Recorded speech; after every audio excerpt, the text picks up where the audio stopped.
All right, it says we're live, so I want to welcome everybody to the program. Tonight's going to be a rather an interesting podcast because Carmine has been here before, and we've talked about various topics over the last year and a half or so.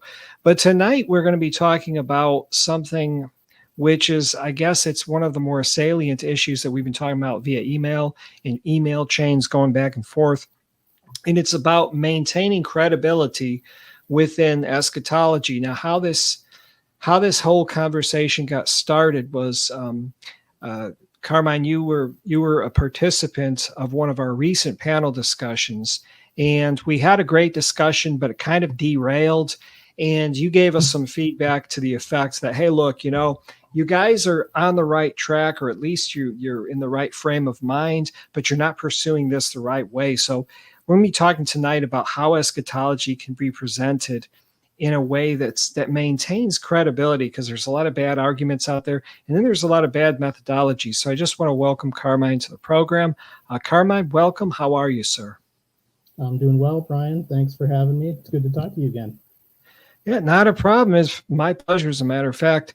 So let me just start out by asking the question. Well, let me do this.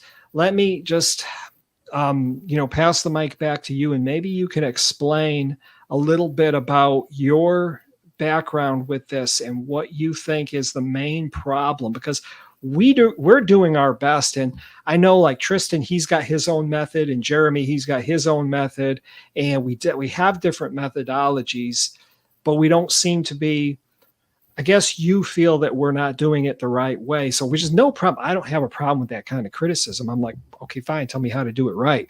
So just maybe you could open it up and just give us a little introduction, and then we could segue into the actual questions. Right. Yeah. So I actually, agree with a lot of what I've heard you in particular say. Maybe less, I haven't heard that so much from other people in the futurist camp. Okay, but I hear you talking, echoing a lot of the things that I have concluded as well. But due to my background as being more of a skeptic of Christianity and I guess religion in general, but specifically Christianity, I felt the need to establish some of our conclusions a little bit more conclusively.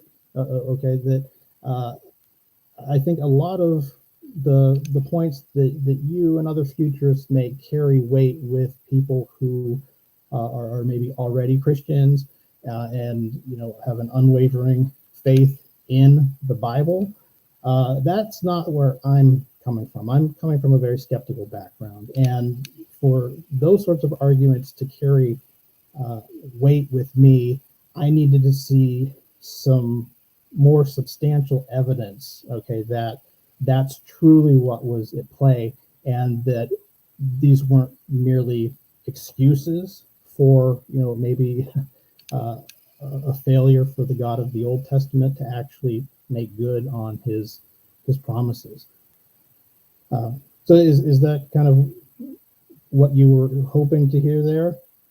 Yeah, definitely. And it's interesting because when we were going back and forth via email, you were saying, I guess you and Jeremy were talking about the Mystery Babylon. It's a big issue, right? So Mystery Babylon, you had said something about self-fulfilling prophecy. Now, I guess we could look at that in a little bit, but coming from a skeptical background, because from my background is I've always, been more of, an in-house discussion guy, like you said, people who already understand, who already believe the Bible, believe the word of God, arguments presented towards them, not necessarily towards those who are skeptic. Because I've found, to be honest with you, and this is just my own experience, that somebody's a skeptic, there's really not much that's going to convince them. I mean, they're going to ask for like a better argument. If you don't give them a good argument, they're going to say, no, I want a better argument. And it's like you got to drop and give them 20. And I found that in a situation like that, because I've got family that are atheists, I've got 2 cousins who are atheists, and I'm not, one of them I grew up with, and we've had a lot of long conversations, and I've already been through this. You don't believe it. it didn't make any sense to me until I read Schopenhauer, and I think I mentioned this in an email. Schopenhauer, I was reading his World as Will and Idea, I think it's called, and I came across a passage in Schopenhauer that said that that the intellect is subservient to the will. And so I said, this makes perfect sense how you could argue with someone. It doesn't even have to be an atheist.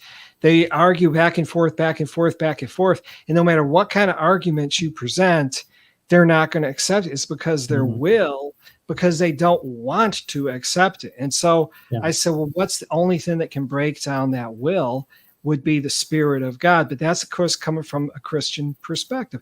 Now, you said that that we need to present is from an apologetic standpoint. So this is speaking to those outside the church. We need to do a better job. And I will agree with you wholeheartedly there, because I haven't heard a lot of arguments that would necessarily convince someone who doesn't believe the faith, who is outside of the church, who's looking for an answer. So I'm going to ask you this. How can eschatology be presented in a way that is credible to Christians and scholars alike? When I say scholars, I mean skeptics who will use those arguments like these are failed prophecies or some such arguments as those. Right. Well, I would point out that scholars and skeptics often make the point that the people who wrote the Bible used prophecy to add credibility to their claims, right? However, these claims that these were actual prophecies have various other explanations that could be attributed to mere human effort and intellect, right? One of the ways that you can have a prophecy that looks like it was fulfilled was if it was actually written after the fact. You're probably familiar with vaticinium ex eventu, right? It's prophecy from the event, right?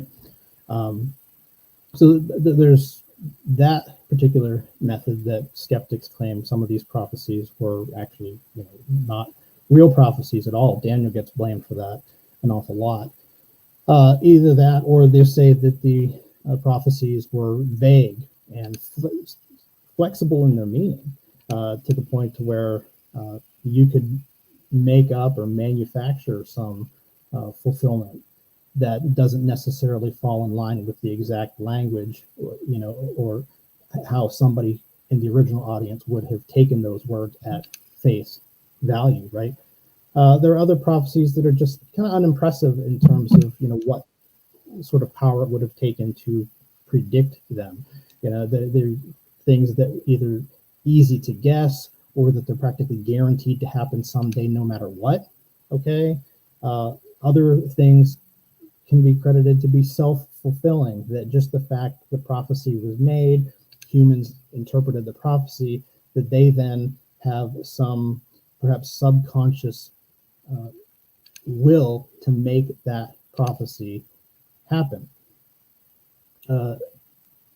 So those are some different ways that skeptics account for prophecies. Now, how can we combat that? It would seem that you could maybe skeptics could make that claim about any sort of prophecy, but I think there is hope there if we can find things in Scripture that don't really fit these human motives. Okay, because that's really what it comes down to most of the time is, could a human account for this? Human ability is not necessarily a singular human, but just a collective group of people with a common goal. Could they cause these things to happen, perhaps unknowingly, playing into this would-be prophet's vision? If we could find something like that, then I think we could be reasonably assured that those prophecies did not originate with humans, that there has to be some other inhuman explanation for that. So, one such example of that would be if we could detect something that actually made the author look wrong, okay, but that there is evidence that the message was deliberately veiled to actually cause confusion and doubt, that actually seems to be the intent of the author. Okay, that doesn't seem to fit with somebody who's trying to earn credibility by making prophecies that actually appeared to come true. Okay, you need to find some way to account for that. Now, and I'm talking purely about something that has evidence of that. I think the New Testament claims that a lot of what they interpreted the Old Testament to be saying was veiled. Okay, where I think their argument fails, though, is the evidence, the lack of evidence that intent to veil the prophecies was actually there, and they weren't just making excuses for why it appeared to fail. Okay, something else that occurs quite often, especially with Christians, because we are dealing with reinterpretations of the Old Testament when taken at face value, is this appeal to double fulfillment. Okay, you hear that from you hear skeptics, being skeptical of such claims. But even with the folks that you have on your channel regularly who are involved in the preterist versus futurist debate, the futurists often make that appeal too, to double fulfillment, and that's something that most preterists vehemently reject. Right. So if we're going to make that claim, if we're going to claim that something has a double fulfillment, we should be prepared to back it up with something from the context that actually suggests that a dual reference was actually intended by the original author. Some examples of what that evidence might be. I think it's quite reasonable that if you see passages that have an inordinate focus on the number 2 or even half, okay, then that might be a hint that the author has either two things in mind at the same time, or he's presenting half of the messianic picture. Okay, related to that, if we see texts that are alluding to the splitting of the eschatological number 7, okay, into a perfect half, okay, that is another indication that at least the author's intent was to suggest that this prophecy pertained to two different things. Perhaps the same language was actually describing two things simultaneously. That's one way that you could send that indication if you were someone with that intent. Also, as I covered on the presentation I gave maybe a month and a half or so ago on your channel, I talked about paronymosia, or puns and word plays in the Bible, and how I believe Jesus was using those very same literary devices in some of the key time statements that are points of contention between futurists, preterists, and skeptics who would claim that the Bible's messianic prophecies actually failed.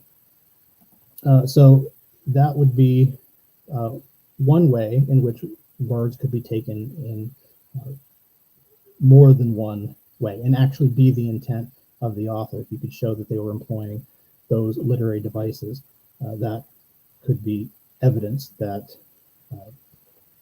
a double reference or double fulfillment was intended.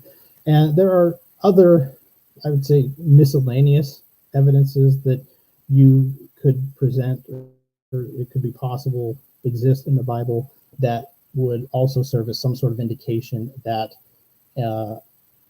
more than one idea or time period are being conflated together in the language that they are employing. So those are a few of the ways that I think we could probably make a more rigorous case for some of the appeals that we often make in defense of the Christian view of messianic prophecy.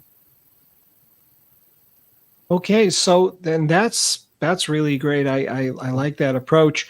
My question now would be, is the New Testament a record of failed prophecy? Because this is one of the big ones. I mean, we have, Hmm. people like Bertrand Russell saying on the one hand, Jesus Christ said he was going to come back and he never did. And it's kind of weird because when he said that, I was thinking about this earlier. When he said that, it was like, preterism was one of like the major schools of thought among Christian scholars. And so I Hmm. think it's either he didn't do his homework well enough, because he should have known, that a majority of scholars do hold the view that he did actually come back, but not in the manner that would be indicated by, say, a strictly literal reading of the text. Or was he just being dishonest? And sometimes we don't really know, because we understand, we don't want to attribute to everyone bad motives or dishonest motives, but we know that, people on either side of the fence have been known to abuse information and to misrepresent their opposition's claims. So my Hmm. question is the New Testament a record of failed prophecy? And I kind of want to addend an idea to that, because I have traditionally heard the very argument of Jerusalem's destruction being used as proof that, hey, look, if this happens, what's the only credible backstory that tells why it happened is the New Testament. So, Hmm. why did this happen? If the New Testament is false, why did this happen?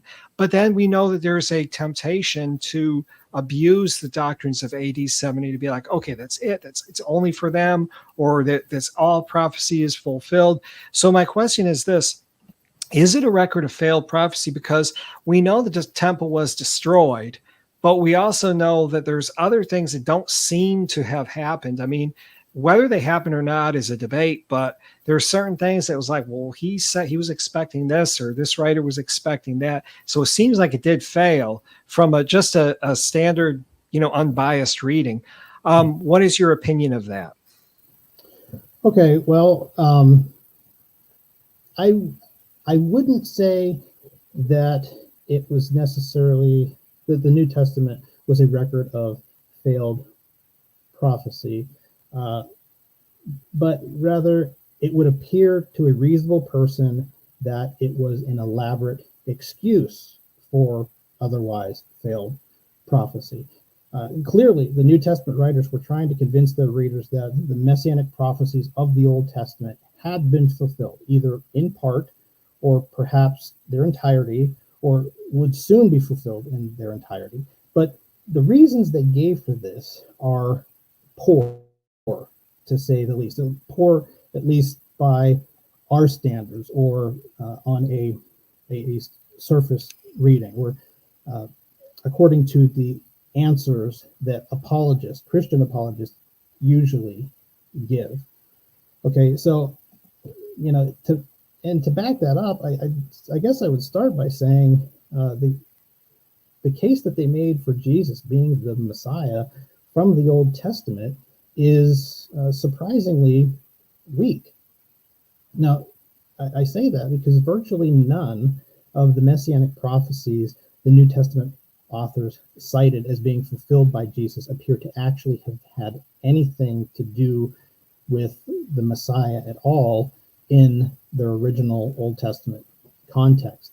It would appear that either the New Testament writers simply didn't know the scriptures they were citing, or they did know and they were misusing them, maybe hoping that other people wouldn't fact check them and that they would be fooled. Okay, so I guess at best they're ignorant, and at worst they're dishonest. Okay, um, now perhaps that could be forgiven on the grounds that they were inspired, as is so often claimed by Christians, that the reason they saw significance in these things was because they were inspired to see it. Okay, we just have to take that for granted, and they could see something we couldn't see, and that ordinary people like the Jews who were expecting this Messiah couldn't see. Um, and I would agree that that could be the case if the majority of their case was actually solid, okay, in terms. But unfortunately, that's not really the case. with the majority of the passages they cited. It's like the bulk of the case they claimed, based on the Old Testament, appears to have actually been taken it completely out of context and applied in ways that nobody else would have ever expected. Now, a logical defense against this claim is that in addition to the relatively few prophecies that the New Testament writers actually cited, that there are hundreds more that we can see for ourselves that back up these messianic claims. And therefore, they were maybe just adding stuff to the pile, that was just kind of like icing on the cake, But I think Christians often estimate that there were more than 300 prophecies from the Old Testament that Jesus fulfilled.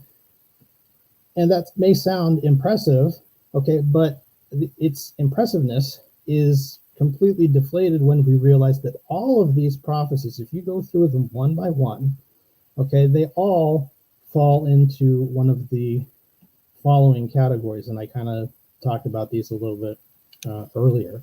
Either the event or the prophecy was written after they claimed, after the event actually took place that they claimed to be predicting.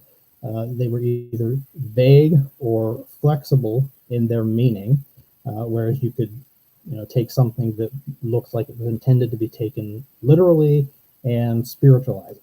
Okay, the prophecy could be about something that was easy to guess, or it was just guaranteed to happen no matter what. It could have just been self-fulfilling, just because the mere act of putting that prophecy out there and attaching some sort of a hope to it, that people were drawn to bring that, to band together and bring that prophecy to fulfillment. Or it would just be, it could just be made up or force fulfilled, via means that are just within man's control. Even that means just lying about it, that it never really happened. And I think that there's another aspect to this too that kind of builds on that, heightens the suspicion of the New Testament writers when we consider this claim that they were revealing a mystery that had been veiled in the Old Testament. And that is that the picture that they painted was completely counter to the type of Messiah that the Jews were conditioned by God to expect, not just the one they expected. They were conditioned to expect a specific kind of Messiah. God led the Jews to believe that human sacrifice and the consumption of blood was an abomination to God. He conditioned them for over 1,500 years to believe that worshiping men as gods was an abomination worthy of death. He even reinforced this mentality by rewarding them for resisting the efforts of Antiochus Epiphanes, a man who actually claimed to be God and demanded to be worshipped as such. God told the Jews that anyone who claimed to be a prophet but also wanted them to follow after other gods that they had not known was a false prophet who should not be listened to, even if they perform miraculous signs. That comes straight from the law. He never gave a loophole in that law, which was specifically addressed to the Jews in the context of the prophet who was to be like Moses and the Messiah himself. These were conditions that the law put on what the Jews were allowed to use to validate a prophet. God never gave them a loophole by which these prophets could be left off the hook if they claimed that the God they were enticing them to follow was really the same God they'd always known, just manifested in a different form, right? That would be a pretty lousy test of faithfulness if that sort of loophole existed. But that's kind of what we see Jesus doing, okay? Everything that I mentioned there, Jesus actually defied their expectations. So after the Jews had finally been cured of committing all of these abominations, God gives them a Messiah that comes as close as possible to contradicting all of it. Okay, it's almost like he baited them into killing their own Messiah, believing that they were doing what God actually wanted them to do. And then he turns around and judges them in one of the harshest manners possible after giving most of them like 3 to 4 years of direct experience with this man and only 40 years for the entire population to actually make up their minds concerning this Jesus after he was long gone. Uh, and the people who were advocating for him couldn't even present a case from the Old Testament prophets actually justifying their claims.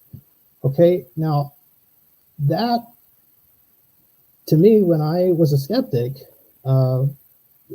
made it really hard to see how that was the work of an honest, loving God who is not the author of confusion. Okay, so that is kind of where I think, well, that's where I was when I viewed the scriptures with skepticism. And I think that's where a lot of people are. Even I think a lot of Christians in the back of their minds, they kind of wonder about about some of those points. So I'll leave it at that for now. I don't know if you have any other comments on it. I do want to make sure we talk though about the significance of what happened to Jerusalem and the temple, and what that could mean in terms of where Christianity actually originated. You know, is that really evidence that Christianity is true, or could that somehow be turned against Christians and explain why Christianity evolved and was adopted as quickly as it was, even if the story of Jesus wasn't exactly the complete truth? Yeah, those are some great points. You know, and I think we should segue into the destruction of Jerusalem. My problem with the Vaticana ex eventu theory is precisely the same. It's pretty much like the same thing that I said earlier. Is okay. So we know that Jesus prophesied the destruction of Jerusalem. That actually happened. And he gave a reason for the destruction of Jerusalem. That actually happened. So I've always thought, well, this is a powerful evidence for the truth of the New Testament, because why else would this happen? I mean, the Romans start a war. I mean, we understand why, wars happen. Wars happen because people break treaties, people, overstep their boundaries, etc. We know that. But here we have a backstory, a very detailed backstory, which gives a reason leading up to this event, which explains the reason for this. And so my problem with Vatican ex eventu is that if this was written after the fact, then you've got so the destruction of Jerusalem, Jesus prophesied the destruction of Jerusalem, that already happened. And now you've got a group of religious thinkers, scribes, whatever you want to call them, prophets, writing this after the fact, but they're throwing in all of this other stuff that it's kind of overturning their point, because they're writing about stuff that didn't happen. They're writing about like resurrections from the dead. They're writing about throwing in all this stuff about the sun and the moon. And some of that stuff, I mean, it could be arguably said that some of that language is, of course, metaphorical, and that the Jews of that time understood that language as metaphorical. But there's other disciplines that would have understood that language as literally as well. And there's passages in some of the apocryphal books, et cetera, et cetera.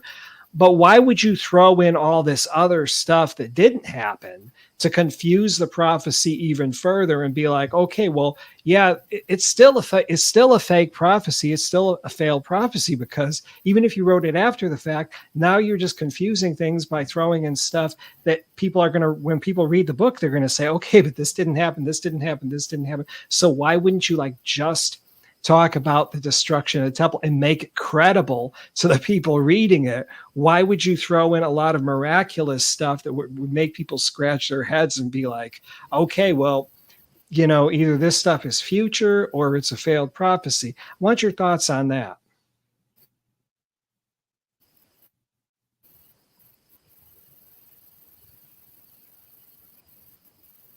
Right. Well, yeah, I have thought about that myself. Now, from the standpoint of an ex eventu prophecy, that might carry some weight if full preterists are actually uh, wrong. Okay. What if they're right? What if all of those aspects are actually intended to be spiritual? And that this was the New Testament writer's way of uh, spiritualizing everything and making an excuse for every prophecy in the Old Testament uh, not coming true. That instead they interpreted everything, including the resurrection, and that they interpreted it as a spiritual resurrection. So I think from a full preterist perspective, that would deflate that argument significantly. Now, I don't think an ex eventu prophecy is necessarily the only uh, explanation. I think you could say that Jesus, what was attributed to Jesus saying about 70 AD could have been attributed to him after the fact. Maybe, not everything in the passage, but, the key aspects of it that made it more impressive, like the cutting short of the days, so that the, Christians within Jerusalem could actually flee to the mountains. Maybe, little details like that could have been, fed back into what Jesus had actually said. But I don't even think it necessarily has to be claim to be an ex eventu prophecy in order for it to actually count uh, against Christianity, because Jesus wasn't the first one to predict the uh, fall of Jerusalem and the temple. That actually comes from the Old Testament. Daniel 9 and 12 tell us that. Daniel 9 puts the time bounds on it. It was supposed to happen right about the time that it did. Okay, so that's one case where I'd say that was actually a self-fulfilling prophecy. And you think, well, how in the heck could the Jews and why would they bring that prophecy about?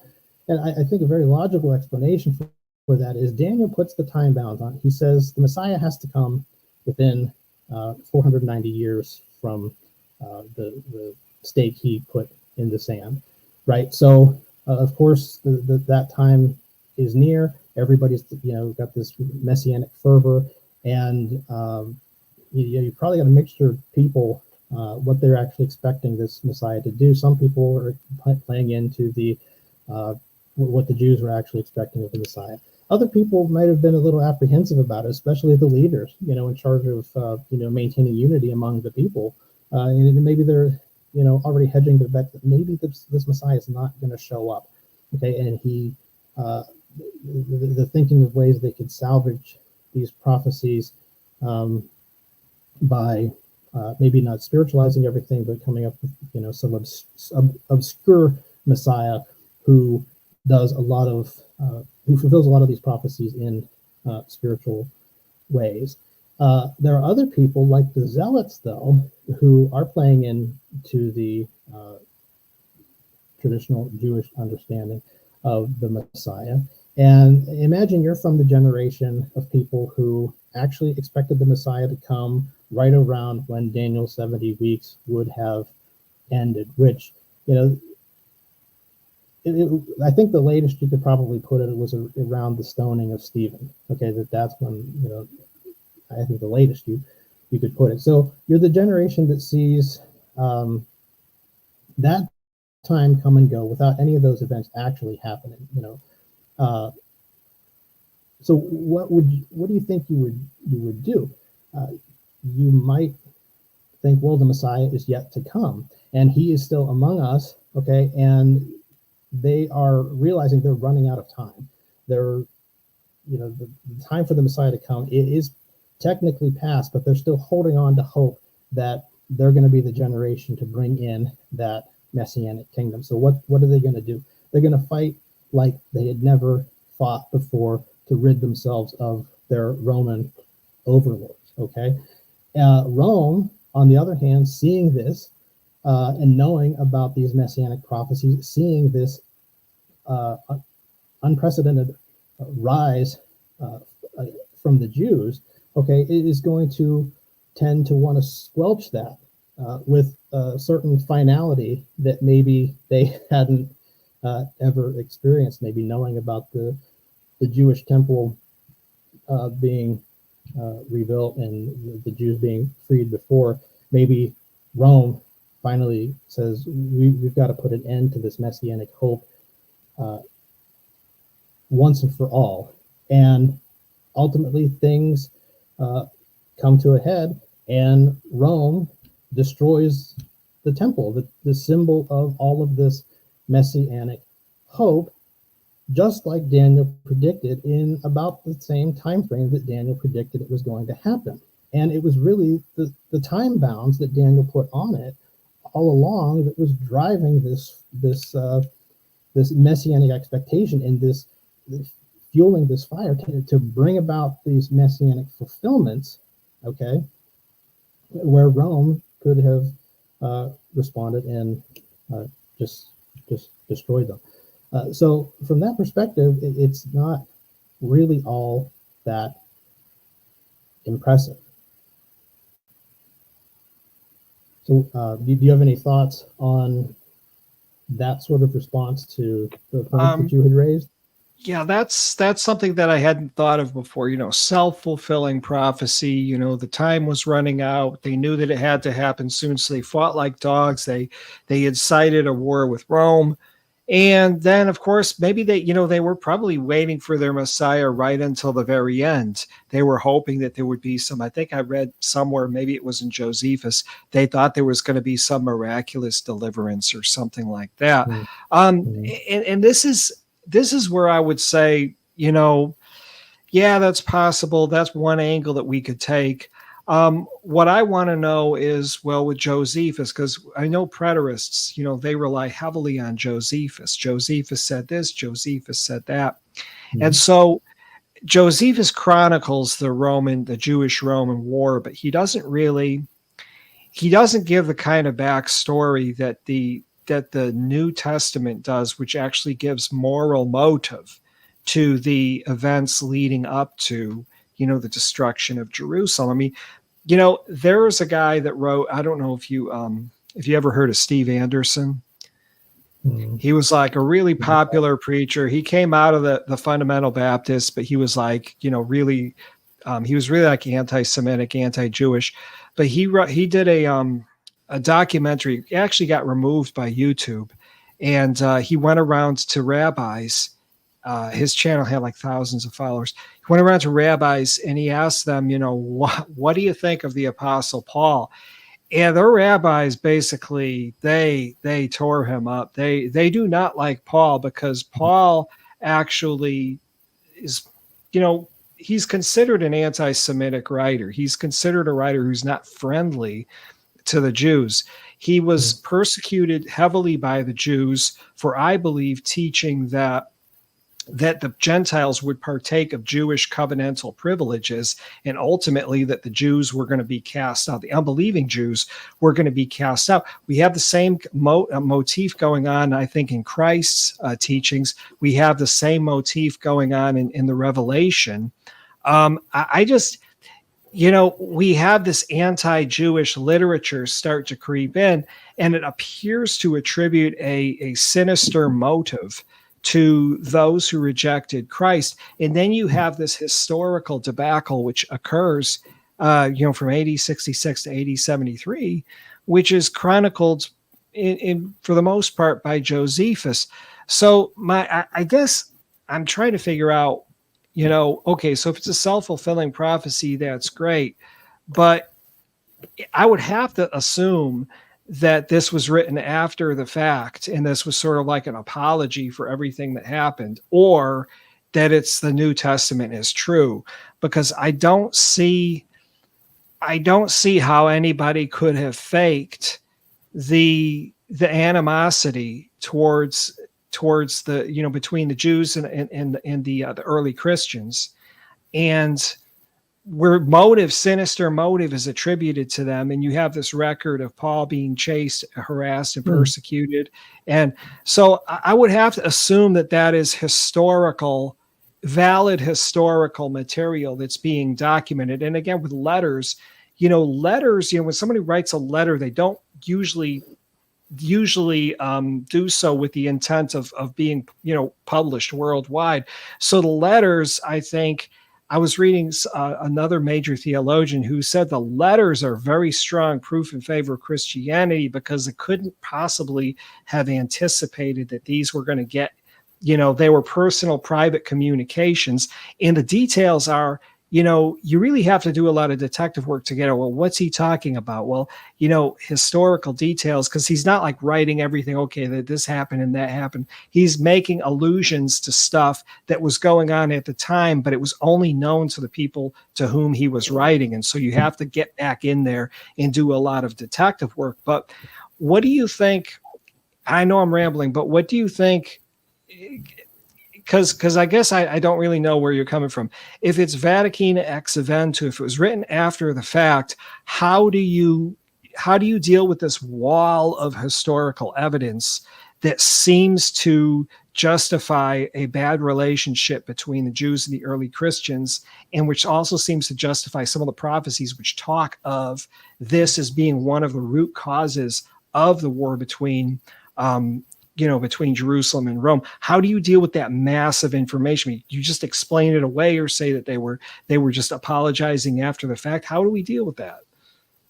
Well, it's interesting you bring up Paul, because you're probably aware that Paul's writings are some of the earliest writings, believed to be some of the earliest writings in the Bible. And it's interesting, you hear this from skeptics, that they'll say that Paul's writings actually don't contain very much information at all about what the Gospels claimed of Jesus. So many skeptics actually claim that Paul himself was the father of Christianity, and that a lot of that has to do with his the vision that he saw of Christ. Now, I've thought about this, and I had a little bit prepared here because I thought Paul might come up, but let me find in my notes here where I address this. So this is what I've said in the past on this topic. Paul, like many people, was feeling the pressure to see the Messianic kingdom ushered in, specifically because of the looming deadline set by popular interpretations of Daniel 9 and 12 at the time. Whether right or wrong, people were interpreting Daniel 9 as it's predicting the time when the Messiah actually would come. Not all skeptics agree with that. They think it's more about events closer to the time of Antiochus Epiphanes, but I won't talk about that. But as the writer of the earliest books of the New Testament, it's notable that Paul never claimed to see Jesus before his death. He only actually saw him in a vision. And I think it's reasonable to think that Paul believed he really did see Jesus in a vision, and that he believed he was the Son of God. I think that he believed what he was teaching was the truth. Okay. But I don't think he got there overnight, because he does say that he was a persecutor of Christians himself. I think that it makes the most sense that Paul saw this vision as a result of the Messianic pressure, combined with prompts from speculations that were already circulating that the Messianic kingdom would have to be fulfilled spiritually if it were going to be fulfilled at all, since time was running out fast. Some of these speculations may have revolved around a real though obscure teacher named Jesus. Maybe this Jesus claimed to be the Messiah himself, or maybe people attributed to him after they saw the way that he was treated. Either way, there were at least some people before Paul who were likely claiming this Jesus was the Messiah. And though Paul said that he persecuted these people, which would make sense because at that time he was probably still holding out hope that the Messianic kingdom would be realized in a tangible way on earth, and that he was disgusted that these people could so rashly abandon this hope in favor of worshiping an unknown peasant as their divine savior. Yet, having these speculations simmering in the back of his mind, his position as an influential Pharisee, coupled with the mounting pressure to see the Messianic kingdom arrive at a time when tensions were rising between Israel and Rome, Paul conceivably eventually succumbed to a hallucination of Jesus himself, confirming the speculations that Paul had been hearing. This and the surrounding circumstances that could have caused him to completely change his mind and believe that he actually saw this vision from God, affirming what he had heard about this obscure man, Jesus. So I think there were probably Christians, people who had this belief about Jesus long before 70 AD, okay? But I think 70 AD was a clincher and a real catalyst for it taking off the way that it did, because you conceivably have these people that have rationalized these fulfillments as their only real alternative to just admitting that God had failed. But then suddenly you see this prophecy apparently fulfilled, not understanding how it could have been completely self-fulfilling, and that could have really caused Christianity to take off. These superstitious people at that time see something like this happen, and it looks like the Bible predicted it. That's a powerful motivation or seeming validation that what you believed and what had been circulating actually was true. So I think that can account for it. Just because we're saying, I wasn't saying that necessarily 70 AD was the reason that Christianity was invented. I think Christianity was probably invented close. It could have been invented, conceivably invented. I don't believe that now. But when I was a skeptic, I believed that Christianity could have arisen around the time when we think Jesus actually was walking on the earth, simply because that's when Daniel's 70 weeks would have run out. That would have been sufficient to cause people to begin adopting some of these other ideas about the Messiah, the spiritualization of the Messianic prophecies being one of the more compelling theories, and one that really could not be disproven that easily. And so Christianity was evolving all along up until 70 AD, but that was the match that really set the forest ablaze, so to speak. Yeah, I just thought of another question, and this is a good one. I've never thought of this before. It occurred to me when you were talking. Okay, so, and we'll talk about preterism in just a bit, but let me see. I'm trying not to forget this question. So, if the whole thing about spiritual fulfillment, right? And Vatican ex eventu. Okay, so if they're writing after this fact, I know I keep bringing this up, but if they were writing after the fact, and then they were mixing all of this spiritual fulfillment in with things that literally happen, what I'm saying is, why make it a prophecy if it's spiritual? It's not to be understood.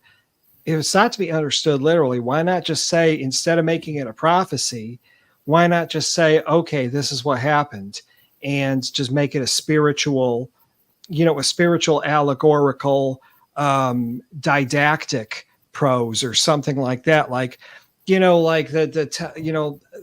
it's like some of the rabbis did, saying, the moon is the synagogue, and the sun is Moses, and stuff like that. And just say, well, why not just say, well, this happened in the past, and the moon crumbled, and that everything was without form and void, and then God remade it and everything, and just use it as as didactic prose or as something that happened in the past. Why make it a prophecy to confuse people? Because look, if it's a fake prophecy or if it's a failed prophecy, it did confuse a lot of people, because the early Christians who got their hands on these prophecies, they're still waiting for Jesus to return. The Gentiles, early church fathers, the apostolic fathers, they're still waiting for Jesus to return. So I'm just, there's a lot to the skeptical claims that I'm just not buying, because it doesn't all add up. Like, I can understand, prophecies written after the fact, but then there's like, they're mixing stuff in that's incredible, that's supposed to be like spiritual. It's going to confuse people, but why even make those prophecies? And another question I'm going to ask real quickly, and you can combine your answers, is preterism. Is preterism a legitimate exegetical answer for skepticism, like we've heard these many years from like R.C. Sproul, and I think John Noe even wrote a book it was called Dead in Their Tracks. I don't know if you remember that one. Because we're going to get into it, because we're getting now into the last section of our show. We're going to talk about what the credible interpretations are. So I don't know. That's a really broad kind of structured or loosely structured question, but what do you think? Well, again, if the claim was that the prophecy was that Ticinium ex eventu, that it would, the position you're taking, I think, would maybe be hard to argue against.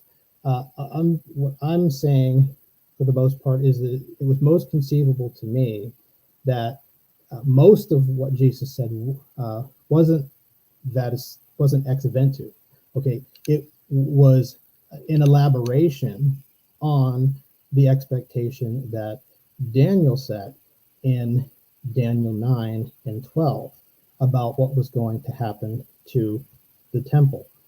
Okay, and so from that perspective, that was still future. Okay, so and maybe it's conceivable that the historical Jesus, the demythologized Jesus, had actually made some sort of prophecy like that and elaborated on it, based on Daniel. But he didn't add a lot of new details to it. Okay, I mean, he attributed some language from the Old Testament, some apocalyptic language to it. He kind of repackaged what Daniel was saying, but he didn't really say a whole lot different from what Daniel said in terms of what he actually predicted. I mean, he predicted things like earthquakes and stuff like that, but those were commonplace things. There's nothing necessarily distinctive about that or impressive about those sorts of predictions. The most impressive thing that Jesus said was that the temple would be destroyed. And it was entirely conceivable to me that he was just picking up on what Daniel said and putting, a prophet's flair on it, an apocalyptic prophet's flair. So not really having much more to say. What more could a prophet do than just elaborate on another prophet's prophecies in ways that prophets before him would have done? So from that perspective, where it's purely a self-fulfilling prophecy, and there are potentially very few ex eventu details maybe attributed back to Jesus, I wouldn't see that as a very credible or very strong argument against the skeptics. Okay, does that make sense? Yeah, that makes sense. So what about preterism? Because I think most of the people who tune into this program are going to be coming from a preterist background, or at least have an interest in preterism. What do you think about the claim? Because I think some of it is potentially makes some sense, but I think they take it too far. A lot of them take it too far. But I mean, this generation, some standing here shall not taste of death. You know, and then the stuff actually happens, which when you do go back into the Old Testament, I mean, it does say in Isaiah, it said, I can't remember, it's in chapter 14, it says, behold, the Lord cometh with the weapons of his indignation to destroy the whole land. He's talking about the Babylonian invasion. And, the Lord rideth on a swift cloud, Isaiah chapter 19, talking about judgment passages. So there is I mean, the preterists are not completely out to lunch, I don't think. I mean, I've read a lot of preterist books, and even from J. Stuart Russell. I mean, they have a point. I mean, when you go back, and I think they got a lot of these arguments from some Reformed expositors like John Lightfoot, John Gill, because when you go back, you do actually see that, yeah, there is some hyperbolic language going on in the Old Testament. Whenever Israel is punished, there's like these, like the sun is going black, the moon is being blotted out. I mean, Jeremiah 4 contains a passage which is like, the earth was without form and void, and it's talking about the upcoming Babylonian invasion. So how does a skeptic, I mean, if they're using the same language and then something similar happens to the Babylonian invasion where the temple gets destroyed and the nation gets scattered, I mean, to me, that's strong proof for confirmation of Christianity. But how do you fake all that? Well, I guess like what I was saying. Are you talking about full preterism? Well, not necessarily. I'm talking about, like, say, the J. Stuart Russell / Milton Terry school. You would probably you might can call them full preterists, but they really weren't. The more scholastic school. I'm not talking about people like Don Preston, and I'm not talking about those guys like Max King. I'm talking about the classic scholastics who would have, adduced, very articulated arguments from, with knowledge of Greek and Hebrew from the Old Testament, and saying, well, this is what happens in the Old Testament, and this is how the language was used in this event, this event, this event. And we see the same language being used in these predictions. It says this generation, and then this actual same similar event, happened. And so that's how these words need to be used. I find that to be a strong argument in favor of Christianity. But the question I was kind of getting at is preterism credible response to skepticism? Because we hear this all the time from R.C. Sproul, and we hear this where they're saving Christianity. They don't necessarily have to be full preterists. I wouldn't say that. I don't think full preterism hurts Christianity, but I think moderate scholastic, if not evangelical preterism, can actually help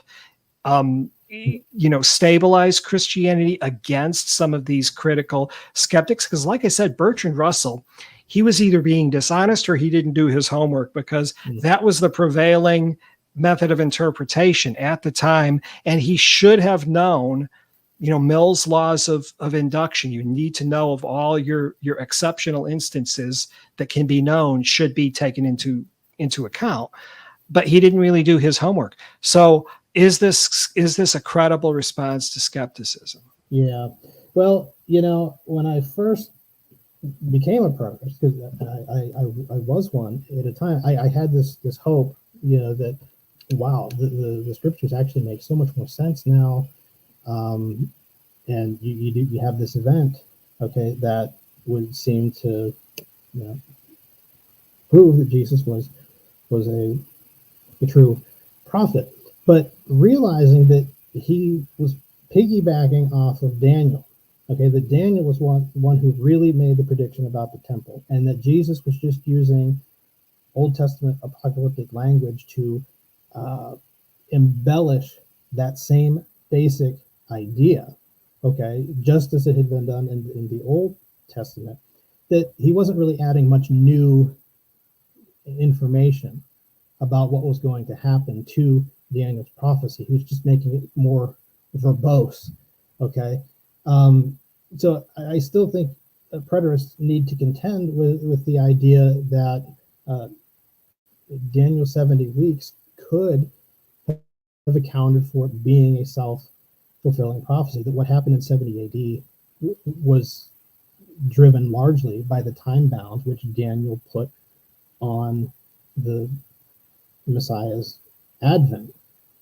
So I don't personally think that partial preterism or even full preterism really vindicates Christianity. I will say it makes more sense than some of the alternatives out of what the New Testament writers were teaching. Okay, hands down, yes, it makes much more sense. Okay, but it still doesn't make their claim any more believable. Okay, it still sounds like, by and large, they were trying to manufacture excuses for why God didn't do what he did. The only semi-impressive thing that happened was the destruction of the temple, and that would seem to vindicate Jesus being the true prophet. And they would actually attribute that event to him acting from the right hand of God in heaven. I don't discount the fact that that might have been impressive to someone in the first century who wouldn't understand how that could have actually been a self-fulfilling prophecy. But in hindsight, looking at it from today's perspective and seeing how prophecies like that could work, I think it deflates the any benefit that the preterist perspective could have for vindicating Christianity. It all comes back to it being potentially a self-fulfilling prophecy, and that prophecy, basically forced the Jews into a corner, that they had to either admit that the Messiah did not come, or he did, but everything that he accomplished was, unverifiable, mostly spiritual, and the event that could have really driven that belief home was what happened in 70 AD. But again, it's not really, Jesus being the Messiah is not the only explanation for that event. That event can be understood in purely naturalistic terms as a self-fulfilling prophecy based primarily on Daniel 9 and 12. Okay, so now we get to the part where we talk about solutions. So I understand the skeptics are going to say, okay, this was either Vatican ex eventu, or this is a self-fulfilling prophecy, or these are just false prophecies that never happened. So now we get to solutions, because I think I agree with you that the church has not provided a whole lot of clarity on these issues. It seems like that a lot of the churches, they're kind of just stuck in their own little world, and they're not aware of, this is something I've complained about for like many years, is there's this war going on the fringes of evangelicalism. It's largely taking place on the internet, but it's also spilling into churches. As like the denominational and church leaders are like not doing anything. They I almost want to say, I'm not going to use this metaphor, but it's like they have their heads where it shouldn't be. And so it's like, where are we going with this? Because if the people who have been hired to defend the faith can't really defend the faith, and they leave it to us, people like us who are not apologists, who don't, we work day jobs, we don't, but we're the ones that have to defend the faith against these arguments. So the church hasn't provided a great deal of clarity. Now, what are the solutions? And I don't necessarily mean solutions on a denominational or even parochial level. I mean, like what we can do with our laptops and our our podcasts and what our blogs and what have you to bolster the credibility within eschatology, where you have all these crazy views out there, and then you have all of these unbelieving views that are trying to encroach on the fringes. What are the solutions? Well, the only solution I saw, okay, was sort of like what I alluded to earlier, is to combat this idea that skeptics have, I think, successfully advanced, that there is nothing in the scriptures that really cannot be accounted for by either naturalistic causes or human motives. But I think that based on my research that I've done, that there are actually an abundance of things in the Old Testament and the New Testament that demonstrate that human motives aren't sufficient to explain why those aspects are there.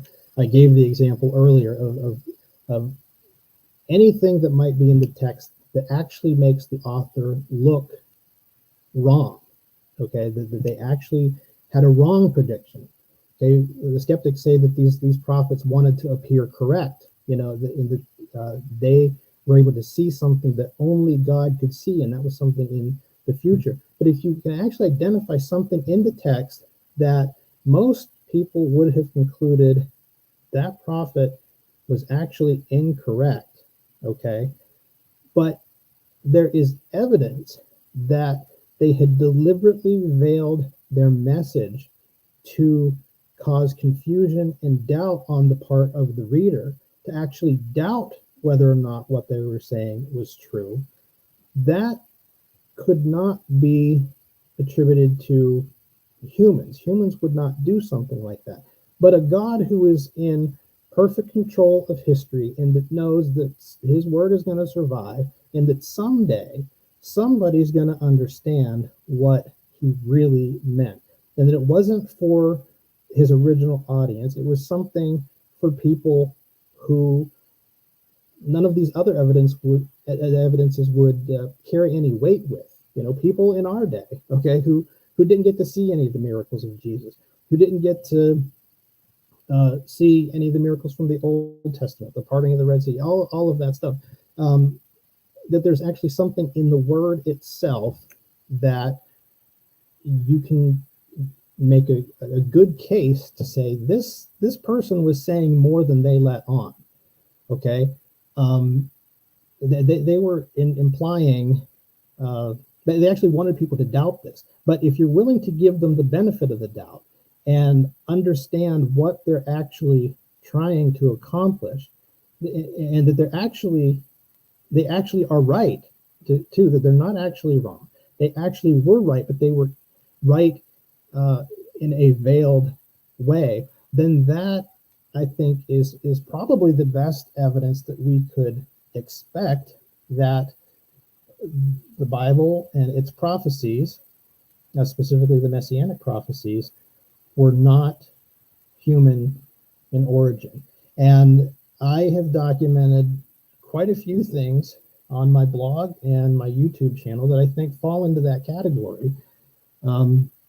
So I think that is really, based on what I've seen repeatedly, that is where the hope truly lies. And what's more, what you find is some pretty credible evidence that not only is Christianity true, that preterists aren't entirely correct either. I'd say they are partially correct. That goes for both full and partial preterists, but there is more to the story than they will allow.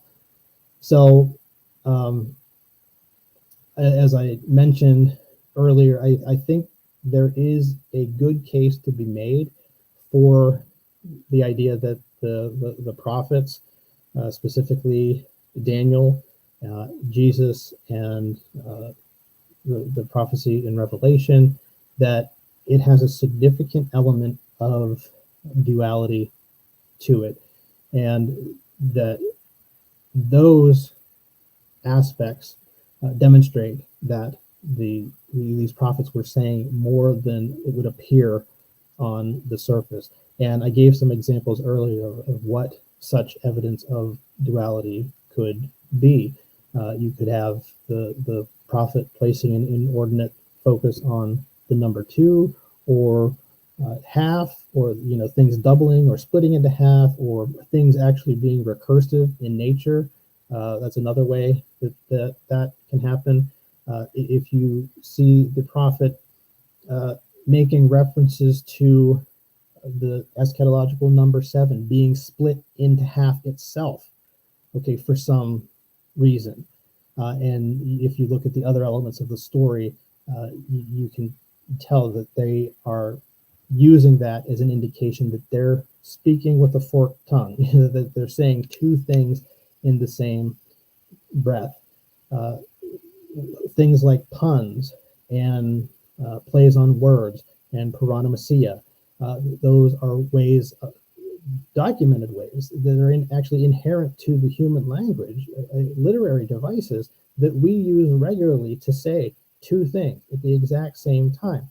Nobody seems to have thought that might be what some of the prophets and Jesus were doing in some cases, regardless of the fact the Old Testament is littered with those sorts of devices, unquestionably littered with them. And we find some of the most compelling ones that everybody agrees on in the book of Daniel, but they haven't made the connection as to what those were actually trying to convey or communicate to us. And I think there are even more than the ones that scholars and skeptics alike acknowledge.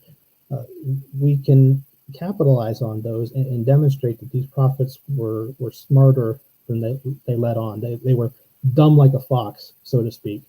And there are other ways too, other evidences I think that I've found that demonstrate that some of these prophets had some ideas and time periods conflated in terms of the characters that you see participating in them. You see complementary characters, but that also contrast with one another in a way that you can tell that they're not intended to be contemporary. Okay, there's several examples I could give of that, but those are the sorts of things where I think the hope actually lies, and ultimately really convinced me that Christianity was in fact true after all of the bad mouthing I did of it to this point. I actually have concluded that there is more to the story, and the reaction skeptics have is actually an intentional. It was the intent of some of the authors to bring about that sort of reaction, but to those who are willing, who are sincere seekers, who have the will to see these things, who they just need some intellectual reason to believe and justify that will, then I think God did put those sorts of things in there. So that's what I have dedicated a lot of my time to investigating. Well, that's great. I just want to ask your opinion on one text, and then we can wrap it up. So you were saying deliberately veiled. Would this qualify? Remember when Christ told Peter, he said, "I say not unto you to forgive your brother 7 times, but 70 times 7." Now that just sounds like he's saying, I want you to forgive your brother every time he offends against you. But when you actually, do the math, 70 times 7 is 490. And we were just talking about Daniel's 70 weeks, where that would be like ending the transgression, sealing, bringing in everlasting righteousness. And the prophecy contains a description of the temple and the city apparently being destroyed by the Roman army. So do you think that has any merit? I mean, is that an example of what you're talking about? Because, we could say that he's just talking about a number. He's just saying 70 times 7, but it's kind of strange. And, it's like coincidences. Like when you tell people to look at something, and it's like they'll just say, if they're a skeptic, they'll just say, well, that's just a coincidence. But then you keep stacking these coincidences up, and it's like no language, I mean, no literature has this many coincidences. I mean, Shakespeare, considered probably the greatest, English writer of all time, he doesn't even have that much stuff going on. So this is like, has to be a superhuman book. But is that like an example of like what you're talking about, or does that not pass muster? Well, I mean, it's an indication that they saw significance in numbers for sure. They saw that Jesus was, drawing a parallel between the ultimate forgiveness that was behind the 490 years of Daniel, the 10 jubilees there, and how jubilees actually plays into the idea of forgiveness. With the year of jubilee from the Old Testament, which was actually the 50th year, the year after the 49th year. That's when all slaves were supposed to be freed, all debts were supposed to be forgiven. Okay, so there's a definite parallel, at least as far as that goes. I don't know if that necessarily passes the test that Jesus was saying, more than he intended to say. It seems clear to me that he was just highlighting that he was the ultimate of forgiveness, and he expected his servants to demonstrate that same likeness in how they dealt with people. Now, we don't have time to talk about it tonight, but I do think in the concept of a jubilee, you do find some pretty interesting things about that, because the concept of jubilee predates the year of jubilee, and its association with the number 7 and 8 actually go way back into Genesis, in the 7th and 8th generations of Adam's descendants through Cain. Okay, and that is something I have not seen anyone pick up on, and that is actually a theme, though, that repeats in several different places. I have some videos on my YouTube channel where I talk about the biblical significance of the number 8, and it's very, very closely tied to the biblical significance of the number 7, and how you can actually demonstrate that from the Bible using portions of Genesis, portions of Daniel, and you can see that there's a deliberate pattern here, and it's more than the symbolism that people generally just apply or infer about the number 7 and 8. 7 is obviously a number of perfection and finality. Everybody seems to understand that. The number 8 is a number of resurrection for various reasons, but it's actually more than that. I won't get into it too much now, but you see this played on in some key prophecies. When you get to the book of Revelation and you see the prophecy of the 7 heads and the 8th king, that is saying more than what I think most, even preterists, think it's saying. And it is actually tied in with Emperor Octavian, whose name is literally derived from the number 8. And he was descended from a group of people, elite people in Rome, known as the Octavi Rufi, and which is literally Latin for red 8s. And here you've got in Revelation this scarlet beast who's described as an 8th king, and he just happens to be accompanied by 10 horns and stuff, and that goes back to Genesis 2. Those are the kinds of things that I think tie in with the concept of Jubilee and ultimate forgiveness, and this idea of recursion and resurrection, that add credibility to the fact that even those prophecies in Revelation are conflating two different two different ideas, and it even plays in with something that Jesus said too concerning the Queen of the South. I document all of that on my blog. We don't have to dive into it tonight. Maybe some other time we could discuss the implications of that. That is something I would categorize as something that could not be attributed to mere human motives. It was obviously intended to imply much more than anybody seems to have derived from it. And I think you can demonstrate that, though, very conclusively, that if you look at all of the evidence, it all points in the same direction. And ultimately, it, in addition to other evidence, it points to a dual reference in the prophecies of Jesus, of Daniel, of John in Revelation. And I think that fills in a big gap in terms of answering not only skeptics, but also full preterists, even partial preterists who say that some of these passages have only one intended meaning. But there's a good case to be made that no, they're actually quite wrong. Wow. Well, this has been a great show, Carmine. I really appreciate talking to you, and I think I wanted to do this to get your views, because a lot of times when we do these panel discussions, you kind of sometimes you get sidelined by some of the more energetic characters, and that's I do too. But this was great talking to you. I hope we could do this again in the near future and talk about maybe some other aspects that we can look at that maybe are wrong with the prevailing apologetic methods, and how we can clean it up, fix it up, or whatever. Any last words, Carmine? Anything you'd like to say to the audience? Any announcements before we close the show? Nope. I just put a quick plug in for my blog and my YouTube channel.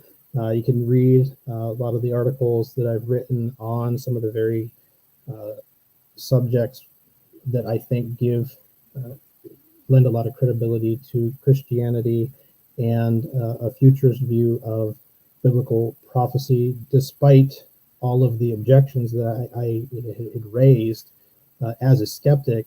These have convinced me that there is, in fact, truth in Christianity. You can check all that out at my blog. It's a mouthful. It's DariusTheMedeWasGod.com. There's a reason I chose that name. I was doing a lot of investigation into Darius the Mede, which is another key figure in the skeptical arguments against books like Daniel. I found a convincing solution to the problem of Darius the Mede that I think vindicates Daniel and also demonstrates this aspect that that figure was created intentionally as a way of making Daniel look wrong, but simultaneously taking focus off of all of the men who were involved in Israel's redemption and putting the focus on God where it should belong, where he was the one driving all of the kings that were involved in Israel's ultimate redemption from Babylon.